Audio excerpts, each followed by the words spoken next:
Bir ənənə, üç nəsil, ortaq səhnə. Nəsillərin dialoqu layihəsi milli musiqi irsimizin nəsildən nəslə ötürülməsi missiyasını sənət körpüsünə çevirdi.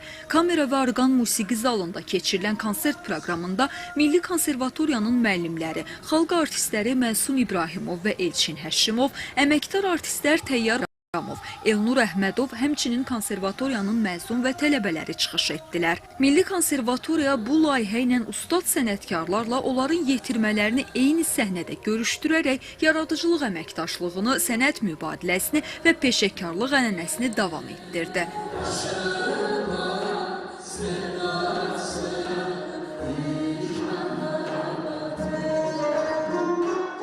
Çətin bir proyekt seçmişdik. Muğamlara Səyahət adlı non-stop 1 saat 10 dəqiqəlik dayanmadan muğamlardan muğamlara. Çox çətin bir işdi, amma bu neçə gündür bunu məşq edirdik. Bizdə 4 nəsil oldu və sonuncunu biz sürpriz olaraq Əhədi çıxartdıq bura. Çünki bu o deməkdir ki, yəni artıq bu nəsil Əhədlə davam edir. Ən kiçik muğam ifaçımızla bu nəsil, yəni mənim tələbəm, tələbəmin tələbəsi, yəni 4 nəsil biz bunu eləyə bildik. Burada ustadın tələbələri və onun tələbələri gördüyünüz kimi mənim ustadım Məsum müəllim, mənim tələbələrim birgə burada gözəl bir kompozisiya şəklində çıxış elədik. Düşünürəm ki, tamaşaçıların çox xoşuna gəldi.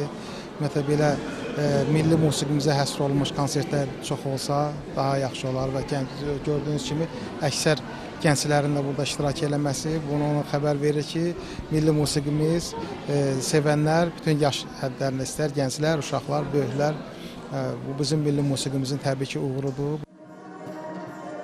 Nəsillərin dialoqu layihəsi gənclərin yaradıcılıq potensialının üzə çıxarılmasına, səhnə təcrübəsinin artırılmasına və peşəkar inkişafına da geniş imkanlar yaradır.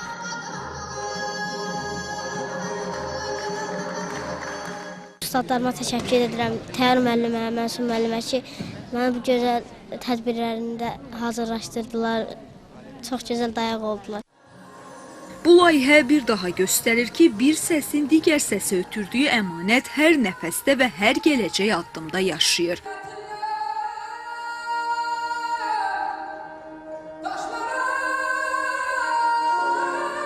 Fəridə İsmailova, Emin Əhmədzadə, Mədəniyyət xəbərləri.